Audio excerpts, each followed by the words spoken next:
बुलढाणा लोकसभा मतदारसंघाचे महायुतीचे अधिकृत उमेदवार जाधव प्रतापराव गणपतराव यांच्या धनुष्यबाण निशाणीसमोरील 2 नंबरचे बटन दाबून बहुमतांनी विजयी करा. उंच भरारी विकासाची साथ देऊ महायुती सरकारची. एक मत देशासाठी, जिल्ह्याच्या विकासासाठी.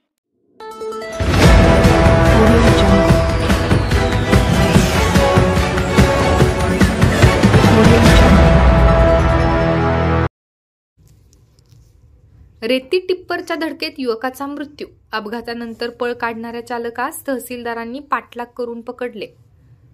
अवैधरित्या रेती वाहतूक करणाऱ्या भरधाव टिप्परने दिलेल्या धडकेत 21 वर्षीय तरुणाचा जागीच मृत्यू झाल्याची दुर्दैवी घटना घडली आहे. लोणार शहरातील स्टेट बँकेसमोर 16 एप्रिलच्या रात्री 8 वाजण्याच्या दरम्यान हा अपघात घडला आहे.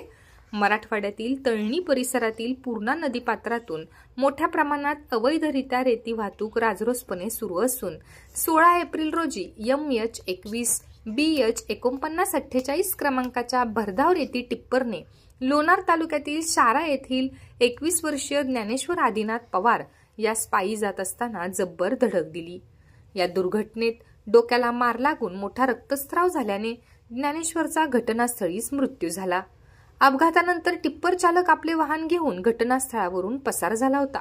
मात्र तहसीलदार गिरीश जोशी यांनी पाठलाग करीत वेणी गावातून चालकासह टिप्पर मेहकर पोलीस स्टेशनला जमा केले आहे. दरम्यान महिनाभरापूर्वी एका 30 वर्षीय युवकाचा अवैध रेती वाहतूक करणाऱ्या वाहनाने बळी घेतला होता. एका महिन्यात निष्पाप बळी जाणारी ही दुसरी घटना असून अधिकाऱ्यांच्या अर्थपूर्ण संबंधामुळे शहरातील नागरिकांचे निष्पाप बळी जात असल्याची चर्चा होताना दिसून येत आहे.